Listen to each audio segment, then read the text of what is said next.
एकं नित्यं विमलमचलं सर्वदे साक्षभूतं भावातीतं त्रिगुणरहितं सद्गुरुं तन्नमामि। विनायकं गुरुं नौमि साकरे नाम विश्रुतं। येषां चरणसान्निध्याचि वा मुक्ता भवन्ति। साकरे वंशविख्यातं ज्ञानदानपरायणं विनायकं गुरुं वन्दे भवबन्धविमुक्तये। मज हृदये सद्गुरु जेने तारिलो हा संसार पुरु। म्हणून विशेष अत्यादरू विवेकावरी। ग्रंथराज ज्ञानेश्वरी अध्याय पहिल्या अध्यायातील 22 क्रमांकाची ओवी आहे। या ओवीतून संत सम्राट श्री ज्ञानेश्वर महाराज सद्गुरांचं महात्म्य सांगून सद्गुरूंना नमन करतात। त्या ओवीतून संत बाळूमामा देवस्थान कमिटीच्या वतीने ग्रामस्थ भाविक भक्त या सर्वांच्या उपस्थितीमध्ये त्यांचा हा प्रतिवर्षाप्रमाणे पुण्यतिथीचा उत्सव, त्या उत्सवाचा आज आरंभ झालेला आहे। तो आरंभाची ही वाक्पुष्प सेवा माझ्या वाट्याला सद्भाग्याने जशी प्राप्त झालेली तशी वडलोपार्जित प्राप्त झालेली आहे।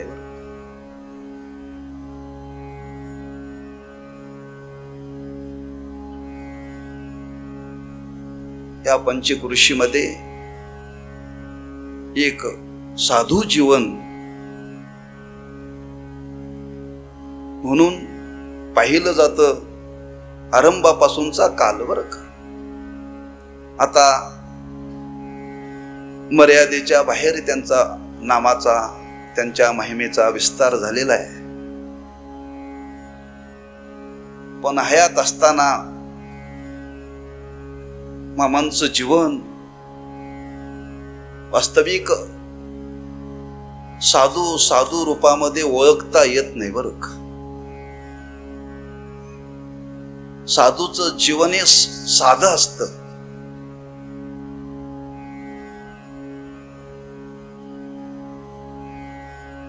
वर्णन केलेलं आहे शास्त्रामध्ये।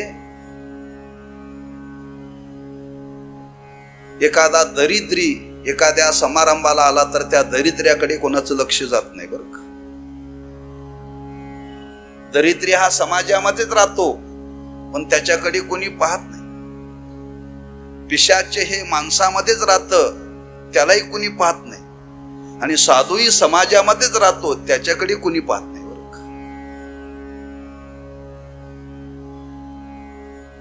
का। साधूला ओळखणं इतकं सोपं नाही आहे। ओळखण्याकरता त्या मानाची दृष्टी लागते। ज्ञानोबांनी फार सुंदर वर्णन केले आहे। उपाधी माझी गुप्त जे चैतन्य असे सर्वगत ते तत्वज्ञ संत स्वीकारेती। या उपाधी म्हणजे या जगतामध्ये जे राहतात, संसारिक लोकांमध्येच राहतात, सामान्य लोकांमध्येच राहतात, पण ते उपाधीचा संग्रह न करता फक्त परमात्मा स्वरूपाचाच संग्रह करतात। असं ज्यांनी जीवन व्यतीत केलं राहत होते मेंढ्याच्या कळपात बरं का। मेंढ्याच्या कळपात राहणारा कुठं संत असतोय? लोकांची समजूत आहे देवाच्या कळपात राहतो तो संत, चुकीचा आहे। म्हणून वरपंगाने निर्णय करणं इतकं सोपं गोष्टी नाहीये। म्हणून साधू जीवन ज्यावेळी जगत असतो तेव्हा ओळखणं फार कठीण आहे। म्हणून त्यांचं जीवन अगदी साधेपणाचं होतं पण विचारसरणी मात्र उच्च कोटीची होती। किंबहुना बोलणं परखड होतं मामांचं। अतिशय परकड होत. पण त्या परकड बोलण्याच्या मागे त्यांच्या अंतःकरणामध्ये हिताचा कळवळा होता बरं. जशी आई मुलाला रागावते, पण रागवत असताना त्या रागवण्याच्या मागे अंतःकरणामध्ये, आईच्या अंतःकरणामध्ये मुलाविषयी मुलाचं चांगलं व्हावं हा भाव असतो. तसं संतांचं बोलणं हे स्पष्ट असतं, परकड असतं, पण त्या बोलण्याच्या माग ऐशी कळवळ्याची जाती करी लाभावी न प्रीती. आणि या पद्धतीने त्यांनी जीवन व्यतीत केलं. हे व्यतीत करत असताना त्यांनी निष्ठेने पंढरीची वारी केली आणि सामान्य लोकांना त्यांनी प्रबोधन केलं. फार मोठं प्रबोधन केलं. याच्यापेक्षा जी समाजाला ज्याची गरज होती त्या गोष्टी त्यांनी प्रामाणिकपणाने समाजाला सांगितल्या, निस्वार्थ बुद्धीने.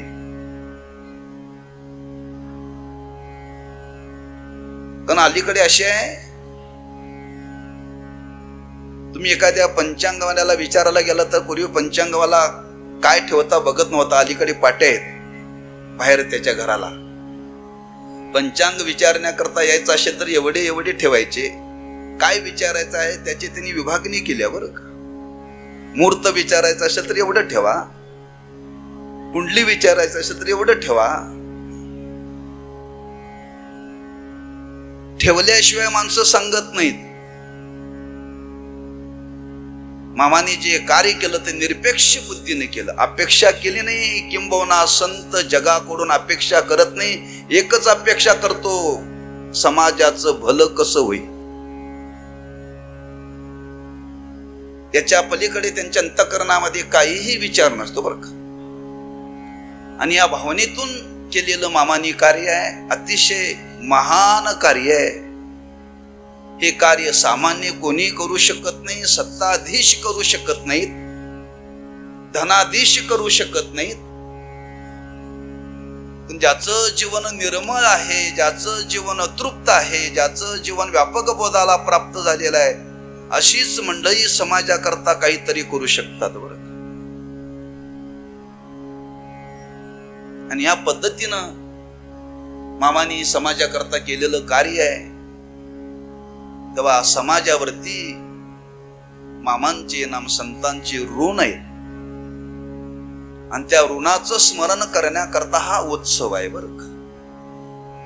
संतांचं स्मरण का करावं, का त्यांचं दर्शन घ्यावं, का त्यांच्या नामाचा गौरव करावा, तर अनंत रूपाने त्यांचे समाजावरती ऋण आहेत आणि त्या ऋणातून समाजाला उतराई होता येत नाही. आपण त्यांना काही देऊ शकत नाही. काय द्यावे याशी व्हावे उतराई, ठेविता हा पायी जीव थोडा. स्वतःचा जीव जरी त्यांच्या पायी समर्पित केला तरी आपण त्यांच्या ऋणातून उतराई होऊ शकत नाही. म्हणून शास्त्रांनी वर्णन केले, संतांच्या विषयी अंतःकरणामध्ये त्यांनी केलेल्या कार्याविषयी अंतःकरणामध्ये जाणीव ठेवा. जाणीव, त्यालाच म्हणतात कृतज्ञता. आणि ती कृतज्ञता कशी समाजासमोर संतांच्या विषयी ठेवावी याच दर्शन ज्ञानोबांनी या उभीतून केलेलं आहे बरं. आणि ती करत असताना दोन हेतू ज्ञानोबांच्या डोळ्यासमोर आहेत. एक, कार्याचा आरंभ करत असताना सद्गुरूंचं स्मरण करावं.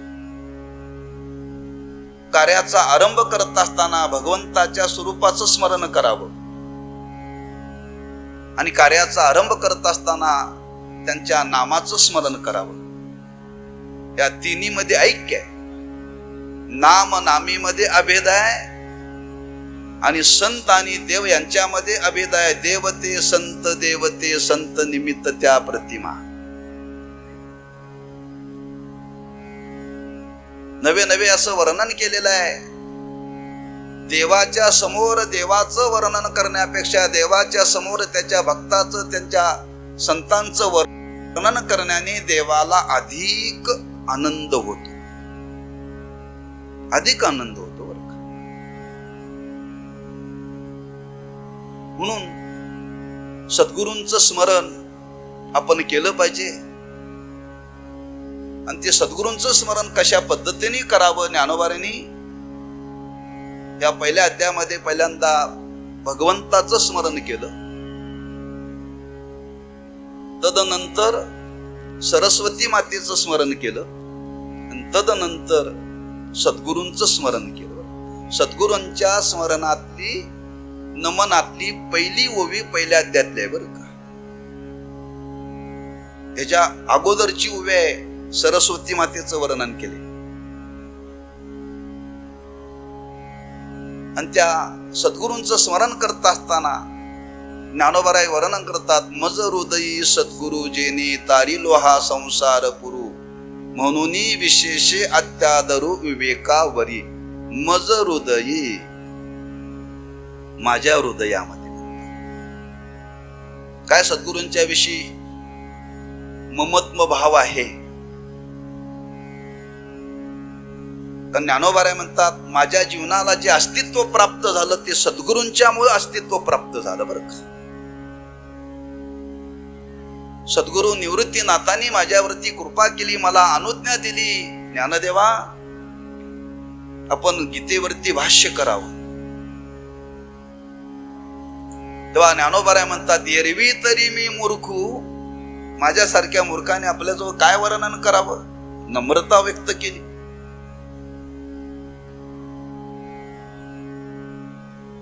जे ज्ञानोबाराय ज्ञानी यांचे राजे ते सद्गुरूंच्या समोर म्हणतात, मी तुमच्याजवळ मूर्ख आहे. एवढी लीनता गुरूंच्या समोर शिष्याच्या अंतःकरणामध्ये असावी बरं का. आज असं वाटतंय शिष्याला माझ्यामुळं गुरुला मिळायला लागलंय. आम्ही दक्षिणा देतो, आम्ही देतो, हे आम्ही सगळं करतो म्हणून गुरूंचं मोठं व्हायला लागलंय. असा जर शिष्याच्या अंतःकरणामध्ये भाव असेल तर शिष्याला घात व्हायला वेळ लागणार नाही बरं का. अत्युच्च कोटीचं ज्यांचे व्यक्तिमत्व आहे आणि ते सद्गुरूंच्या जवळ व्यक्त करतायत, मी मूर्ख आहे. किती विनम्र भाव प्रकट केलेला आहे. तेव्हा सद्गुरूंनी आज्ञा दिली, त्या आज्ञेतून कार्य करण्याकरता ज्ञानोबाराय प्रवृत्त झाले आणि ते कार्य सिद्धीला जाणार आहे. कारण ज्यावेळी ईश्वरांच्या मुखातून वा संतांच्या मुखातून गुरूंच्या मुखातून आज्ञा येते त्यावेळी कोणतंही कार्य सिद्धीला जातं बरं का. तुका म्हणे आले समर्थाच्या मना, जरी होय राणा रंक त्याचा. फक्त त्यांच्या मुखातून ते शब्द यावे लागतात. ते कधी येतील कसे येतील सांगता येत नाही. त्या वाणीचं सामर्थ्य आहे. म्हणून सद्गुरु निवृत्तीनाथांनी आज्ञा केल्यानंतर ज्ञानोबारायांनी या गीतेवरती भाष्य करण्याकरता आरंभ केला. आरंभ करत असताना ज्ञानोबाराय नमन करतात, खरंच ज्यांच्या आज्ञेनं मी हे कार्य करण्याकरता प्रवृत्त झालो ते सद्गुरु माझ्या समोर आहेत असं म्हणत नाही. मज हृदयी, माझ्या हृदयामध्ये ते आहे. हृदयामध्ये आहे त्या शब्दाचा अर्थ त्यांच्याविषयी माझ्या अंतःकरणामध्ये एवढी श्रद्धा आहे, एवढा विश्वास आहे, त्यांच्या व्यतिरिक्त माझ्या हृदयामध्ये दुसरं कोणाचं स्मरणच नाहीये. स्मरणच नाही. लक्षात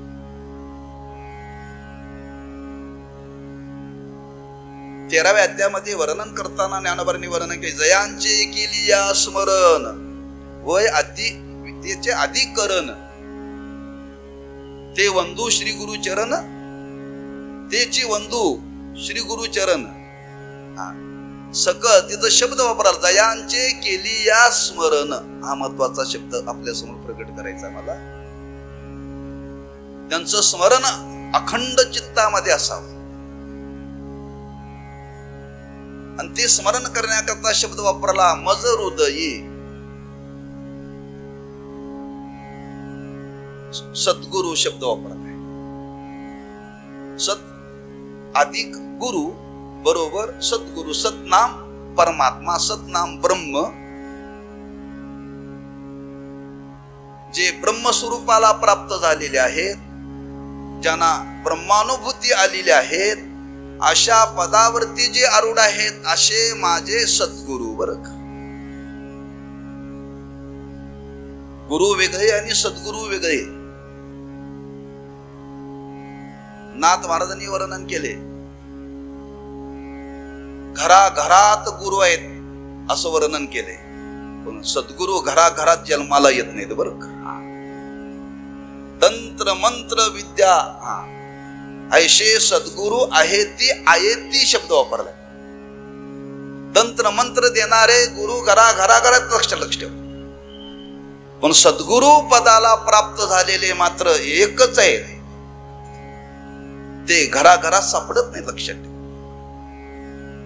मग त्यांचं स्मरण करायचं आहे. त्यांचं स्वरूप व्यापक आहे. लक्षात ठेवा, जसा परमात्मा व्यापक आहे तसे ते सद्गुरु व्यापक आहे. म्हणून त्या सद्गुरूंचं स्मरण करतात. माझ्या हृदयामध्ये त्यांचं अखंड वास्तव्य आहे. आता हृदय आहे हे देवानी हृदय देवा माणसाला दिलेलं आहे बरं का. पशवादिकाला पण दिलेलं आहे, पण विशेष करून माणसाला हे हृदय दिलेलं आहे. त्या हृदयामध्ये काय साठवावं हा विचार मांडलेला आहे, किंवा त्या हृदयामध्ये काय नेमकं आहे हे वर्णन केले.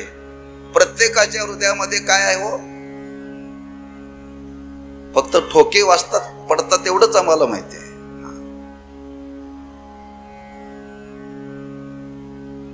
सकल जीवांचा विचार केला तर प्रत्येकाच्या हृदयामध्ये एक आत्मतत्व भरलेलं आहे. एरवी सर्वांच्या हृदयी मी अमुका आहे ऐशी, जे बुद्धी स्फुरे अहर्निशी ते वस्तुगामी.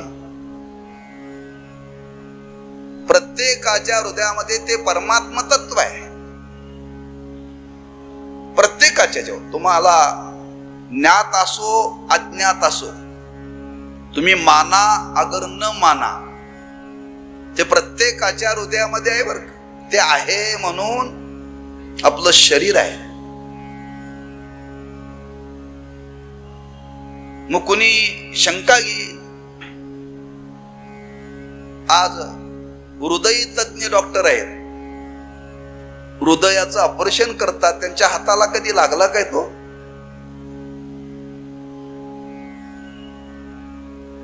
हृदयामध्ये राहतो ना. मग हृदयाचं ऑपरेशन करताना त्यांच्या हाताला लागायला पाहिजे ना. हाताला लागणारी ती वस्तू नाहीये. किंबहुना जर त्या डॉक्टरला जर हे कळालं ना, याच्या हृदयामध्येच आत्मतत्व आहे असं जर त्याला ज्ञान झालं, त्याला जर दर्शन झालं ना, तो डॉक्टर नाही, तो संत आहे. हृदयामध्ये ते आत्मतत्व आहे. ते या स्थूल दृष्टीने पाहता येत नाही. त्याला गुरूंची कृपा व्हावी लागते, सद्गुरूंची कृपा व्हावी लागते. लक्षात ठेवा. असं जे आत्मतत्व प्रत्येकाच्या हृदयामध्ये आहे, त्या आत्मतत्वाचं वर्णन करत असताना जर प्रत्येकाच्या हृदयामध्ये ते आत्मतत्व असताना ज्ञानोबा असं का बोलतात, मज हृदयी सद्गुरू, मज हृदयी आत्मतत्व असं का म्हटलं नाही? म्हणायला पाहिजे होत. हो, ते प्रत्येकाच्या हृदयामध्ये आहे, पण ते प्रत्येकाच्या हृदयामध्ये आहे, पण त्याची ओळख कोणी करून दिली? सद्गुरूंनी. त्या सद्गुरूंनी ज्याची ओळख करून दिली, त्या सद्गुरूंच्या मुळे मला त्या आत्मतत्वाचं ज्ञान झालं. नुसतं ज्ञान नाही, यथार्थ ज्ञान झालं, आत्मत्वाने ज्ञान झालं. आणि त्यांच्यामुळे हे ज्ञान झाल्यामुळं माझ्या जीवनातली जीवदशा निवृत्त झाली आणि मी शिवदशेला प्राप्त झालो. हे ज्यांच्यामुळं घडलं, आता मला आत्मतत्व दिसत नाही, माझ्या हृदयामध्ये मला सद्गुरूच दिसतात. त्यांनी जर हे दाखवलं नसतं तर माझ्या जीवनाचा उद्धार झाला नसता. म्हणून दाखवण्याचं काम ज्यांच्यामुळे झालं,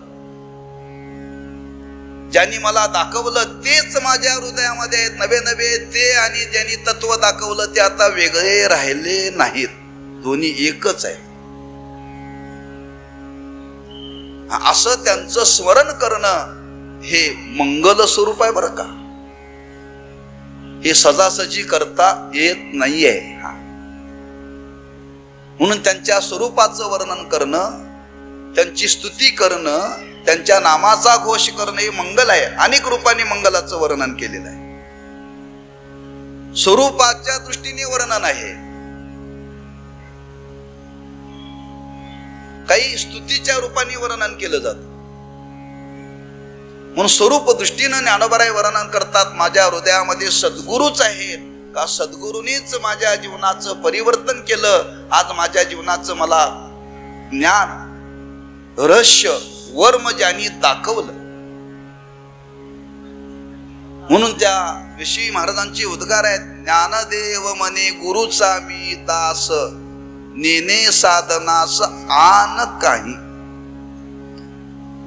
मला सद्गुरु शिवाय जीवनामध्ये आता काहीही ज्ञात नाही. मने निवृत्ती दासू. संपूर्ण ज्ञानेश्वरीचा अभ्यास करा.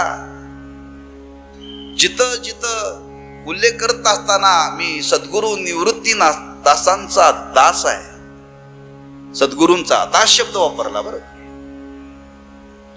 म्हणजे त्यांच्याविषयी अंतःकरणामध्ये किती निर्मळ मनाने, विचाराने स्मरण आहे. असं स्मरण आपल्या जीवनामध्ये सद्गुरूंचं सतत राहिलं पाहिजे बरं, सतत राहिलं पाहिजे. आम्हाला कधी आठवण येते, संकट काळामध्ये बरं का. माणसं सद्गुरूंचा, देवाचा धावा कधी करतात? संकट काळात. संकट काळामध्ये धावा करणारी खरी सद्गुरूंची दास नव्हे, ही नकली आहेत, नकली माणसं बरं का. बनावट, दांभिक. लक्षात ठेवा. स्वार्थी. स्वार्थ पूर्ण झाला की पुन्हा विचारायचं नाहीये, असं नाहीये. अखंड त्यांचं स्मरण पाहिजे, अखंड. तुम्ही जगाच्या पाठीवरती कुठेही राहा, कसेही राहा, कोणत्याही अवस्थेमध्ये राहा, त्यांचं विस्मरण कधीही होता कामा नये. हा समाज हा स्वार्थ बुद्धीचा आहे, स्वार्थ. व्यवहारात मन आहे, ताज्या घोड्यावरच्या गोमाशा. घोड्यावरती गोमाशा कुठपर्यंत बसतात? घोड तरुण आहे तोपर्यंत. ते म्हातार झाले की गोमाशी घोड्यावरती बसत नाही. कुछ तुम समजो, कुछ हम समजो. माणसाचा स्वार्थ पूर्ण झाला की माणसं पुन्हा आई बापाकडे येत नाही, देवाकडे येत नाहीत, सद्गुरूकडे सुद्धा येत नाहीत. लक्षात ठेवा. त्याला कृतघ्न म्हटले, कृतघ्न. आणि समाजाची कृतज्ञ वृत्ती गेली पाहिजे आणि समाजामध्ये कृतज्ञता वाढली पाहिजे. या भावनेने ज्ञानोबाराय म्हणतात, खरंच त्यांचं स्मरण करायचं तर या पद्धतीने करा. मज हृदयी सद्गुरू. अखंड स्मरण सद्गुरूंच्या विषयी आपल्या अंतःकरणामध्ये असलं पाहिजे बरं का. हे सामान्य सांगणारा सामान्य महात्माला लक्षात ठेवा. त्यांनी जगाला फार मोठी शिकवण दिलेली आहे. आज जग ज्यांना गुरु मानतं तेच आज दुसऱ्याला गुरु मानतायत. आपण एकदा गुरुपदावरती प्राप्त झालो की आपण गुरुला विसरतोय, गुरुला विसरतोय बरं का.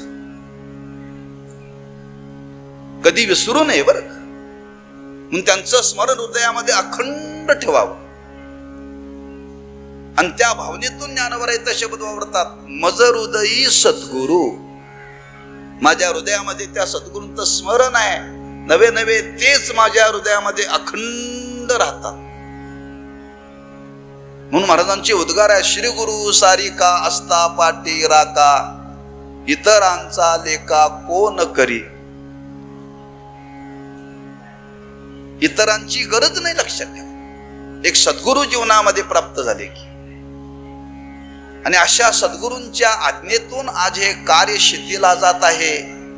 तेव्हा ज्ञानोबारांच्या अंतःकरणामध्ये झालेला फार मोठा हा प्रसन्नतेचा भाव आहे, आनंदाचा भाव आहे. आरंभ केला आणि समारोप केला 18व्या अध्यायामध्ये.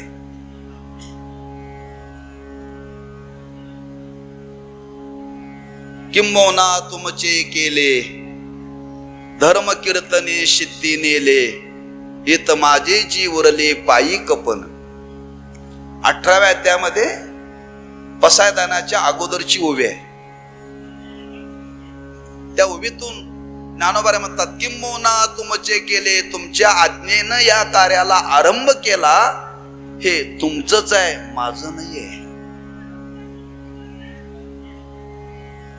तुमचे केले, किंबहुना तुमचे केले म्हणजे आरंभाला ज्याचा उल्लेख केला जातो त्याला शास्त्रामध्ये काय म्हणतात, आणि समारोप केला जातो त्याला काय म्हणतात.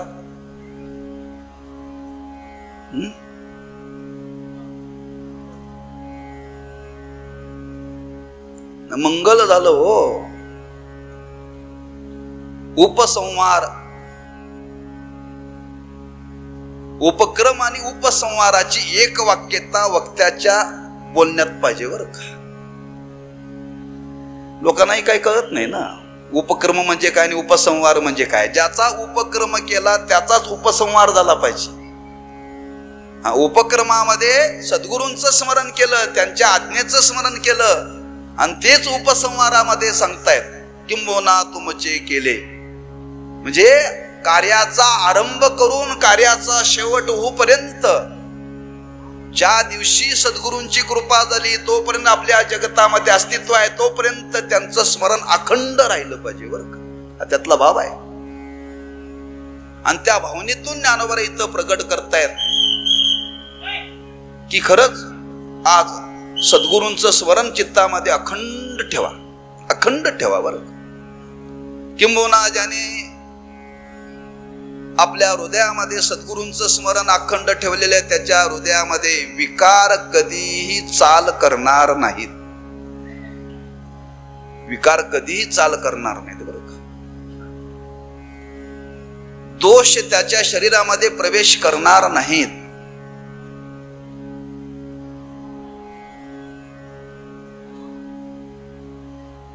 जसं वर्णन केलंय,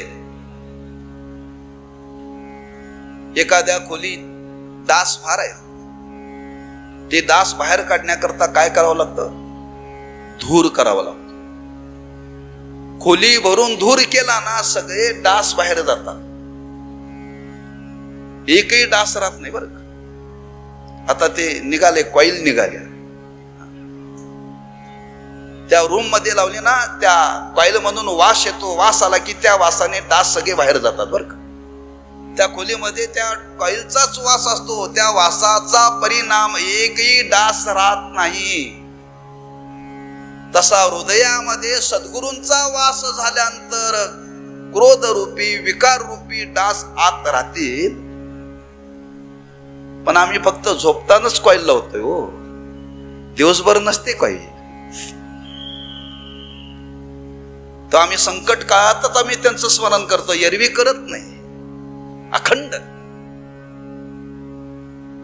ज्यांच्या चिंतनाने, ज्यांच्या स्वरूपाने हृदयच भरलेलं आहे, तिथं विकार आज आपल्या जीवनामध्ये चाल करू शकत नाहीत. लक्षात ठेवा, एवढं सामर्थ्य त्यांच्या स्मरणामध्ये आहे बरं का. म्हणून त्या सद्गुरूंचं स्मरण हृदयामध्ये अखंड आपण ठेवलं पाहिजे. म्हणून पहिला शब्द वापरला, मज हृदयी सद्गुरू. का, कशा करता, म्हणून त्याचा विचार पुढे प्रगट केला. जेने हा तारीला संसार पुरू. ज्या सद्गुरूंच्या आज्ञेने हे कार्य तर सिद्धीला गेलंच, पण आज माझ्या जीवनामध्ये जी अवस्था प्राप्त झाली, त्या सद्गुरूंनी माझ्याकरता काय केलं, या संसार रूपी सागरातून त्यांनी मला तारलं. संसार रूपी सागर, सागराची उपमा दिलेली आहे. संसार कसा आहे कोणी बघितलाय का हो? त्याची उंची, लांबी, रुंदी, रंग काहीच नाही बरं. आहे तरी तो नेमका कसा कसा आहे आम्हा तुम्हाला माहिती नाही, पण ताप दिल्याशिवाय राहत नाही बरं. त्या संसाराचं वर्णन केले संत महात्म्यांनी. संसार तापे तापलो मी देवा, करिता या सेवा कुटुंबाची. या संसारी लोकांची सेवा करता करता करता मी तापून गेलो. इतका ताप आलाय, मेडिकल मधल्या सगळ्या तापाच्या गोळ्या खाऊन सुद्धा तो जाईना बरं. काही काही लोकांच्या गोळ्यावरती मेडिकलची दुकानं चालतात.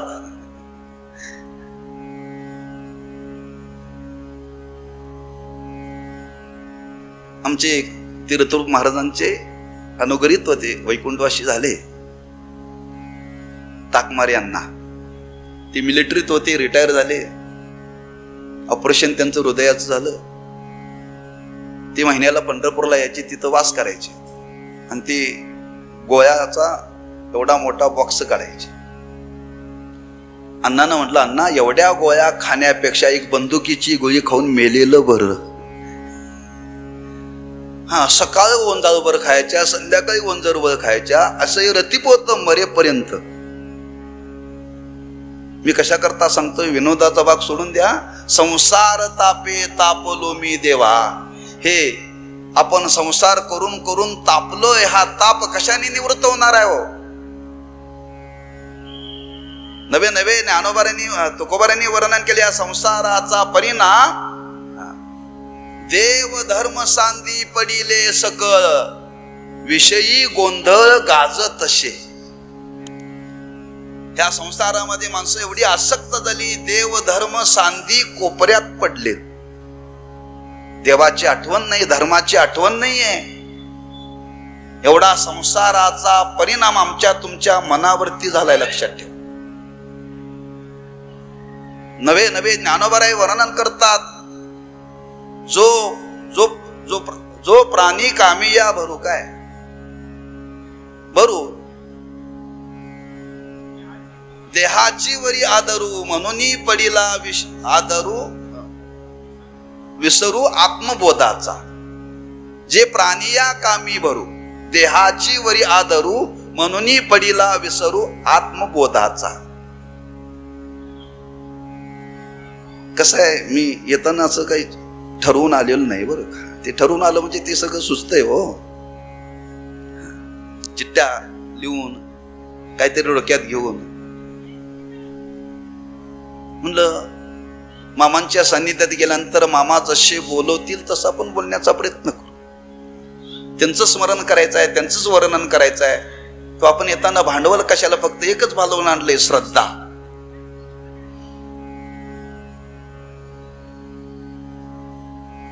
पडीला विसरू. संसार हा डोळ्याने दिसण्यासारखा नाहीये, पण संसारामध्ये सगळे अडकलेले आहेत बरं का. सगळे अडकले. या संसारातून जर सुटायचं असेल तर काय करावं लागेल?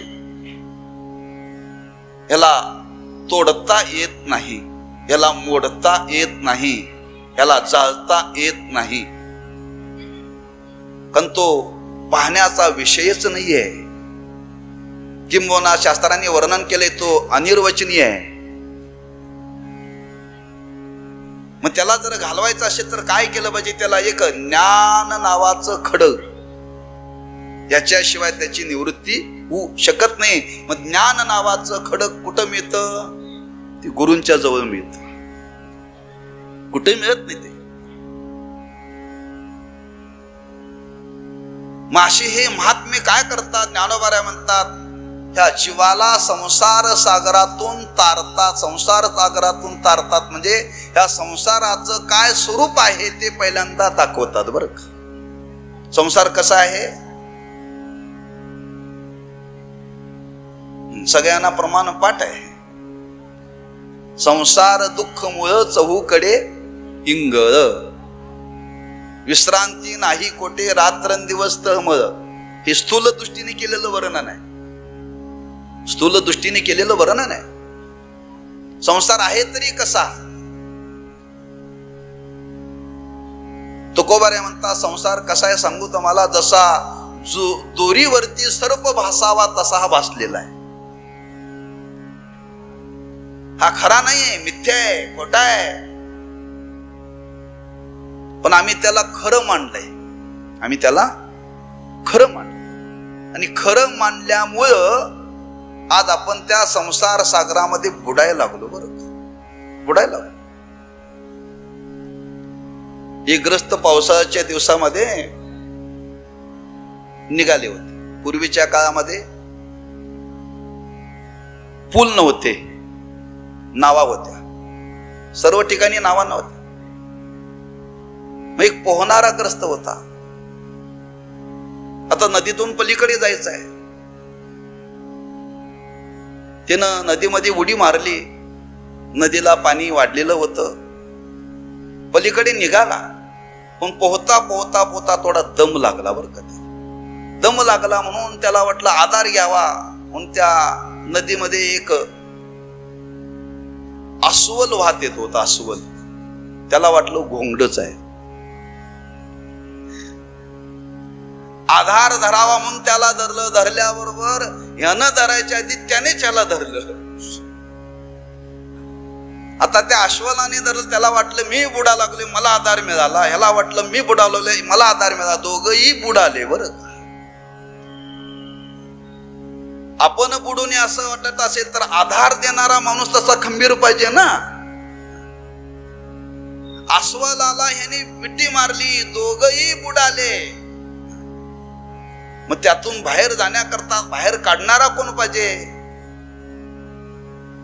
बुडणाऱ्याला बाहेर काढणारा पाहिजे. बरं का, बुडणाऱ्याला बाहेर काढणारा पाहिजे. आणि बुडणाऱ्याला बाहेर काढणारा जर या जगाच्या पाठीवर कोण असेल तर सावरकर.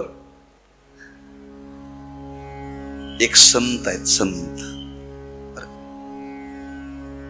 संतांच्या शिवाय कोणीही काढू शकत नाही, कारण ते कधी बुडलेच नाहीत. बुडणाऱ्यांना वर काढण्याकरता आले. बुडत हे जन न देखवे डोळा, येतो कळवळा म्हणून या. असं ज्यांचं जीवन आहे. बरं का, आणि अशा सद्गुरूंनी मला या संसार सागरातून तारलं, मला वाचवलं म्हणतात ज्ञानोबा. वाचवलं. ते वाचवण्याकरता काय केलं? त्या संसाराचं स्वरूप त्यांनी मला दाखवून दिलं. बरं का, संसाराचं स्वरूप दाखवलं. पण तारण्यासारखा तो बुडण्यासारखा नाहीच आहे. हो, बुडण्यासारखा नाहीच आहे. पण आम्हाला वाटलं आम्ही बुडायला लागलोय, आम्ही भ्रमिष्ट झालोय. अर्जुनाला हाच भाव अंतःकरणामध्ये निर्माण झाला ना. युद्ध करण्याच्या निमित्ताने अर्जुन आल्यानंतर त्या रणांगणावरती म्हटलं, देवा मी ह्यांना मारायचं आणि ह्यांना मारून हे असं रक्ताचं राज्य भोगायचं. देवा आपण काय हे युद्ध करणार नाही, हे मला राज्यही नको. भ्रम निर्माण झाला अर्जुनाला. अर्जुनाला मोह निर्माण झाला, पण त्या मोहाच्या मागे भ्रम आहे. आणि त्या भ्रमातून बाजूला काढण्याकरता अर्जुनाला सांगावं लागलं, अर्जुना तू म्हणतो हे माझे सगळे आहेत ना, तुझे यातले कोणीच नाहीत बरं का. आणि हे सांगण्याकरता त्या युद्धाच्या रणांगणावरती युद्ध बाजूला ठेवून देवाला तिथं प्रवचन करावं लागलं. प्रवचन असं कुठं ऐकायला मिळालंय तुम्हाला? युद्ध करायला गेलेली माणसं प्रवचन करायला लागली. अहो, प्रवचन करायला गेलेली माणसं युद्ध करायला लागल्यात. आळंदीमध्ये एका महाराजांचं कीर्तन होतं आणि त्या कीर्तनामध्ये भांडण झाली. एकाने एकाच्या डोक्यात टाळ मारला. टाळ कीर्तन करायला गेली माऊलीच्या मंदिरात आणि तिथं दोघांची भांडणं. दोन्ही नावाजलेले. बरं का, हा, म्हणजे युद्ध करायला गेल्यानंतर प्रवचन करणं हे विलक्षण आहे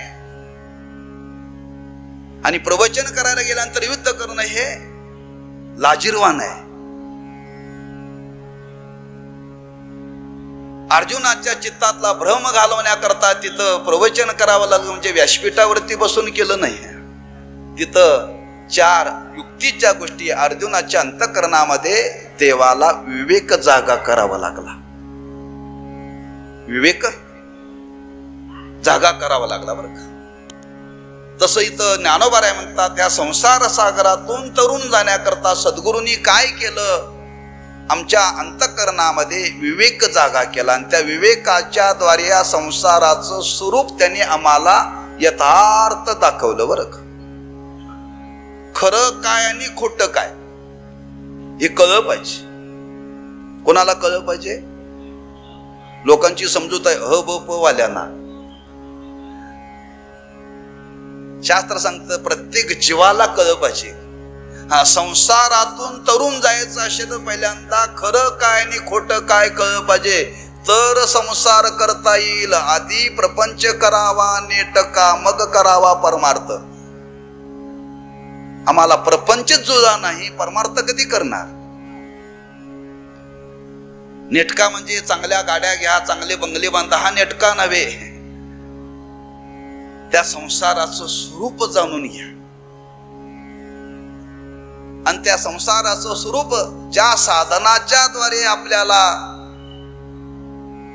दाखवलं जातं ते साधन म्हणजे विवेक आहे बरं का. प्रत्येकाच्या जीवनामध्ये विवेक पाहिजे, लक्षात ठेवा.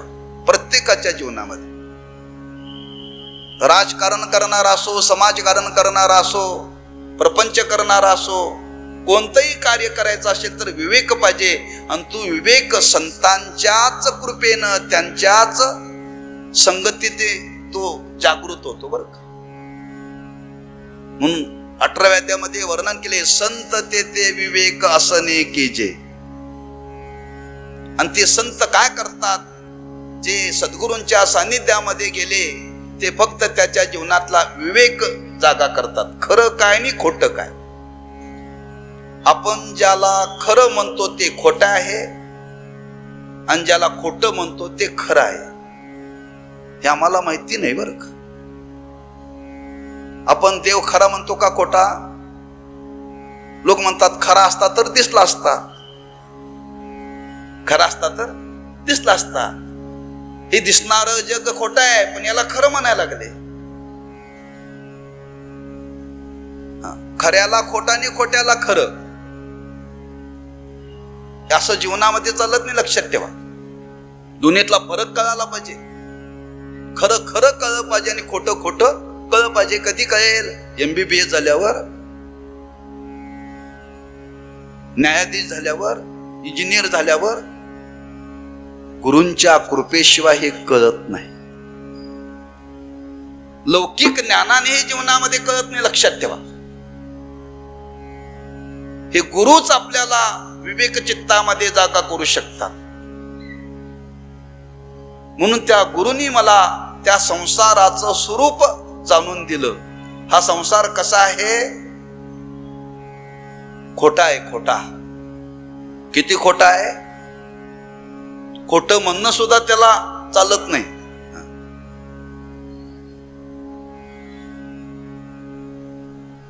पण आमच्या जीवनामध्ये अनंत जन्माचे संस्कार आहेत आणि अनंत जन्माचे संस्कार असल्यामुळे ते लवकर पटत नाही बरं का.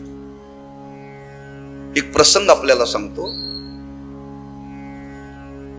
एका ग्रस्ताचं लग्न झालं. लग्न झाल्यानंतर त्या पत्नीबरोबर व्यवहार केला. गंमत अशी, योगायोगाने एक गावामध्ये त्यांच्या एक महात्मा आला. पूर्वीचा काळ मंदिरामध्ये मुक्कामाला उतरला. त्याचा नेम होता, कोणी गावात मंदिरात आला असेल तर त्याला घरी जेवणा करता. हे ग्रस्त गेले. गेल्यानंतर पाहिलं कोणी अतिथी आलेले, कुठून आला कुठं निघाला चौकशी केली. म्हणले काय नाही, म्हणले माझ्या घरी भोजना करता यावं, माझा नेम आहे, कोणी अतिथी आले का त्याला मी घरी घेऊन जातो. हरकत नाही म्हणले, येतो थोड्या वेळाने, माझा नेम आवडला की मी येतो. त्यांचा नित्यनेम झाल्यानंतर हे ग्रस्त बोलवण्याकरता आले. घरी आल्यानंतर हातपाय धुवायला पाणी दिलं. त्यांना आसन दिलेलं आहे, ताट केलेले आहेत आणि सगळे पदार्थ त्यांच्या पत्नीने वाढले. सगळं वाढून झालं आणि ते अचानक म्हटले, थांबा म्हटले, माझे काम राहिले, मी थोडा वेळाने जाऊन पुन्हा येतो. अहो ते म्हटले ताट नाही म्हटले, ते आवरल्याशिवाय मला जेवता येत नाही म्हटले. तशीच उठले, पुन्हा मंदिरात आले. 10 मिनिटं झाली, 15 मिनिटं झाली, म्हणजे 5 मिनिटात येतो म्हटले, अजून आले नाही. पुन्हा ग्रस्त आले. मग चला की म्हणले, काम म्हणले काम झालंय माझं, पण मला काय आता तुमच्या घरी यायचं नाही म्हणले, मला भूक नाही म्हटले. असं कसं? अहो ताटावरती बसला होता तुम्ही, अचानक येतो म्हटला, काय काम निघालं? हो बरोबर आहे सगळं, पण भूकच राहिली नाही. असं कसं म्हणले? काय चुकले? काय उन्हा आहे का न येण्याचं कारण काय सांगा? सांगतो, तुला पटणार नाही म्हटले. हे बघ, तुझ्या घरी मी जेवायला आलो, मी आहे मांत्रिक, आणि तुझ्या घरी जेवायला आलो, तुझ्या पत्नीने पदार्थ वाढले, लक्षात आलं तुझी पत्नी नसून पिशाची आहे, तेव्हा मी पिशाच्याच्या हातचं जेवत नाही.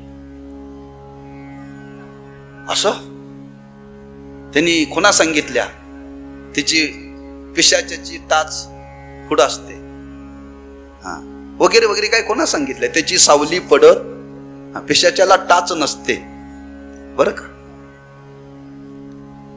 ह्यानं ते हो तुम्ही म्हणताय बरोबर आहे.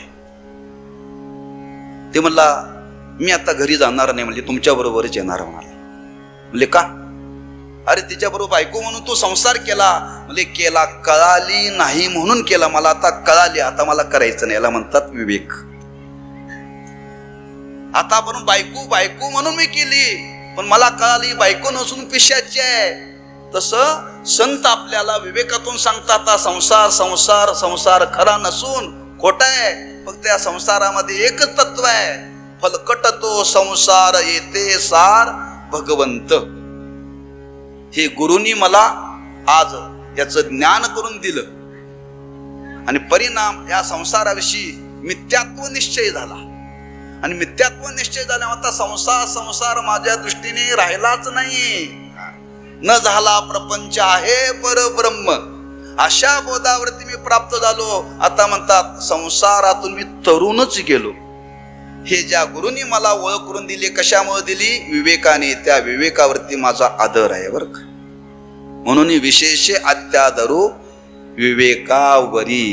हे सद्गुरूंच्या सानिध्यात, सद्गुरूंनी माझ्या जीवनामध्ये हे मला केलं, या संसाराची ओळख करून दी मला देऊन या संसार सागरातून त्यांनी तारलं. अशा सद्गुरूंचं स्मरण माझ्या अंतःकरणामध्ये अखंड आहे. आता मी माझ्या स्वरूपाचं स्मरण करण्याकरता मी त्यांच्यापासून आता वेगळा राहिलो नाही. परब्रह्म आणि सद्गुरू हे वेगळे राहिले नाहीत. उघडे परब्रह्म सद्गुरूची मूर्ती. अशा बोधाला मी प्राप्त झालो, तो माझ्या हृदयामध्ये अखंड त्या सद्गुरूंचं स्मरण आहे. त्यांच्या व्यतिरिक्त मी कोणाचं स्मरण करत नाही. एवढी कृतज्ञता सद्गुरूंच्या विषयी आपल्या अंतःकरणामध्ये असावी. त्यांचं स्मरण आपल्या जीवनामध्ये अखंड असावं. आणि असं स्मरण जर आपल्या अखंड हृदयामध्ये असेल तर कोणतंही कार्य सिद्धीला जायला वेळ लागत नाही.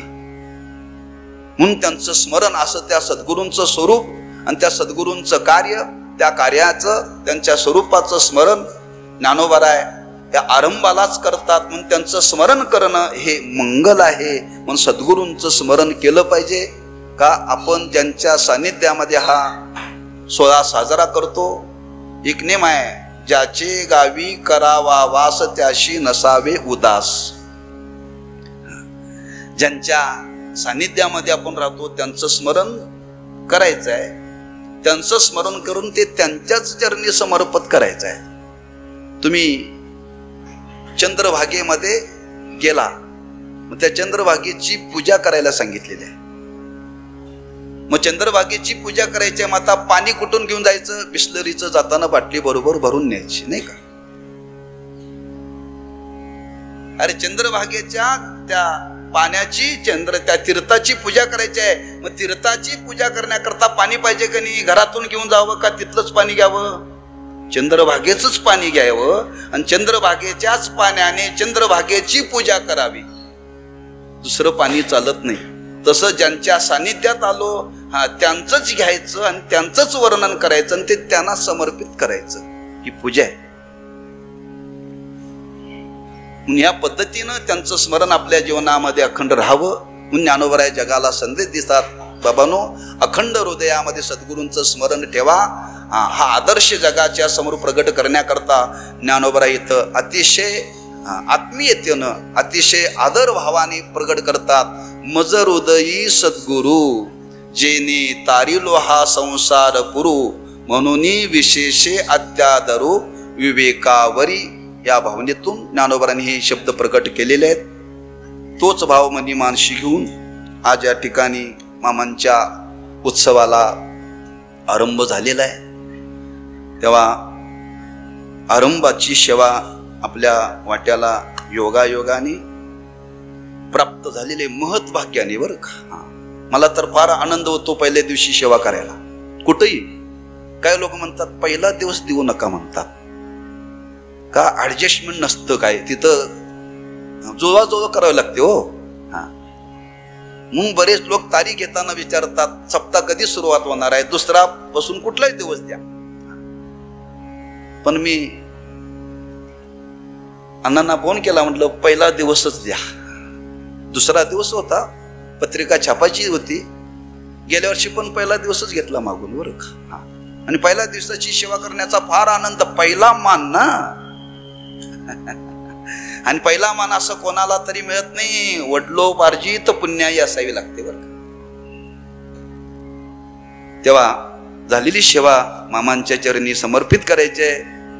त्यांनी केलेलं कार्य ते आमच्या अंतःकरणामध्ये अखंड राहावं, त्यांच्याविषयी आमच्या अंतःकरणामध्ये अखंड श्रद्धा राहावी, सद्गुरूंचं स्मरण आमच्या जीवनामध्ये अखंड राहावं, हेच त्यांच्या चरणी मागायचं आहे. दुसरं काहीही मागायचं नाही. जसं देवाकडे वर्णन केले, हिची दान देगा देवा तुझा विसरण, शेवटची विनवणी संत विसरतो न पडावा.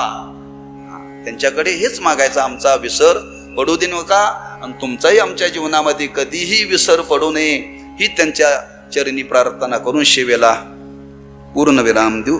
कुंडली कवरदारी विठ्ठल श्री ज्ञानदेव. आता विश्वात्मकी देवे येणे वाग्यज्ञे तोषावे, तोषोनी मज द्यावे पसाय दान हे.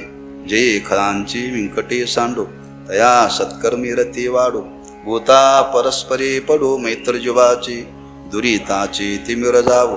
विश्व स्वधर्म सूर्य पाहो, जो जे वांछिल तो ते लाभो. प्राणीदात वर्ष सकळ मंगळी, ईश्वर निष्ठांची मानली आळी. अनवरत भूमंडळी भेटू तया भूता, चला कल्पतरू ते आरव. चेतना चिंतामणीचे गाव, बोलते जे अर्णव पियुषांचे. चंद्रमे जे अलांछन, मार्तंड जे तापहीन. ते सर्वाये सदा सज्जन सोयरे होतो. किंबहुना सर्व सुखी पूर्ण होणे ते लोकी. भजी जो आदे पुरुकी अखंडित आणि ग्रंथोपजीवी.